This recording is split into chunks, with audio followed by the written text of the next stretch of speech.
to be. And now, look at how close Palou has got. And he's tucked up right behind him. This is, as a driver, you've got to start thinking about how much push to pass do I want to use, as Palou's got 99 seconds, Rahal 94. There is Christian Lundgaard making his second stop of the day, lap 39. So you got to think these leaders, James, I think I might start pulling either Rahal or Palou in. One of them probably going to duck first and be the first to pull the trigger to try to make the move on a pit stop. It's the way to do it. You're not getting your full lap time potential behind this lap traffic. The clean air you would hopefully come out in, about 40 seconds lost in pit lane right now. That would put you out behind Stingray Robb, ahead of Robert Schwartzman in a nice little bubble. You could maybe do that undercut and save the fuel later, but Palou's on the power. Here he comes on the push to pass, down the start-finish stretch. Taking a look at Graham Rahal, who I think defends with the push to pass as well. I wonder if Graham is running a little less downforce than Palou, because when they get to the front straightaway, Alex Palou having a tough time to close on Graham Rahal, and Graham has burned, though, a lot of seconds, so maybe he was on the button pretty heavily, because he burned about 10 seconds that lap. I think he was, and here's the extra frustrating thing as we see Colton Herta in the top of your screen coming in for his next service. When this stint started, Graham had about a 30-second advantage on push to pass over Palou. That was going to be so important later in the race. Now he's at a 10-second deficit. This is really, really not going Graham's way. And all the while, Alex Palou just probably smiling back there, Will, knowing, hey, I love that he's burning that button. The question mark, of course, when to come in for 100% renewable Shell fuel.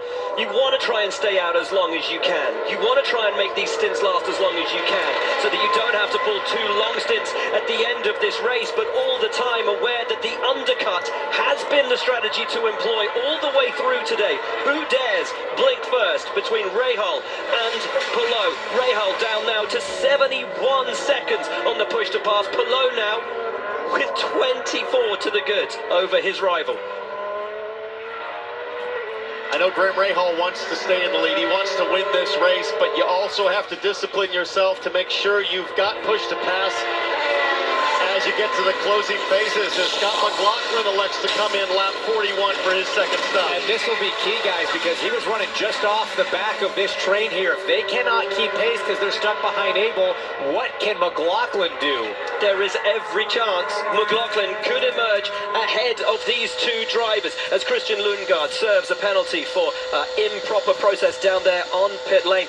Between the 2 teams in pit lane, RLL versus Ganassi, Georgia.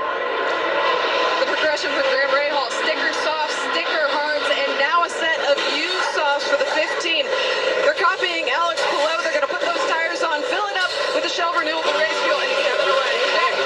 This is a huge stop here for the 10. Not only are they battling the 15 of Graham Rahal on pit lane, they're also needing to cover the undercut of Scott McLaughlin.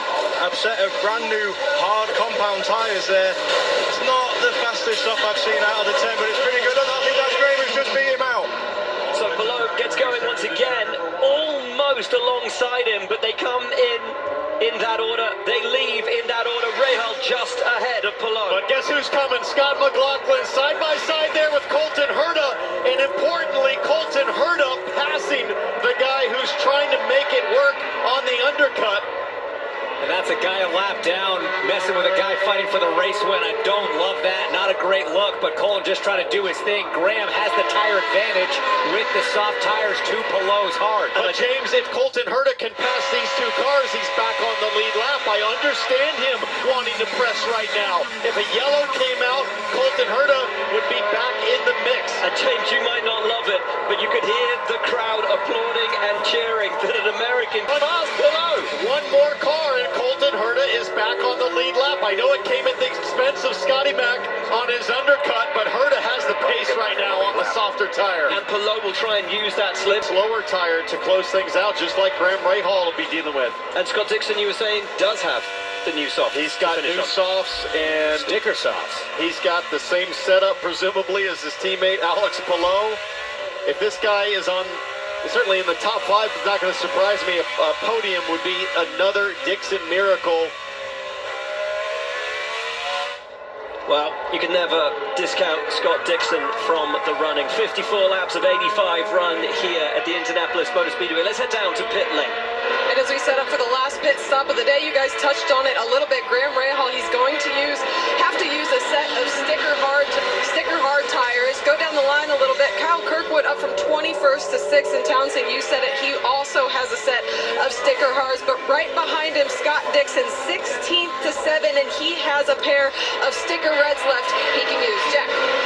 Alex Palou is definitely going to be continuing to challenge Graham Rahal. He also has some of that new red sidewall tyres. Not only does he, Scott McLaughlin also does, so does Will Power. So this top 5 battle right now is really going to be interesting come the end of the race. Kevin. Pato O'Ward in fourth also has a new set of the softs. Expect him to make his last stop, lap 61. Graham Rahal trying to find his way to a first win in 8 years. He has had 3 podiums at this track, all of them second places. He is trying to go one better, but guys, with everyone behind him, Palou, McLaughlin, O'Ward and Power, each of them with a brand new set of soft tyres, he has to run his last stint on hards.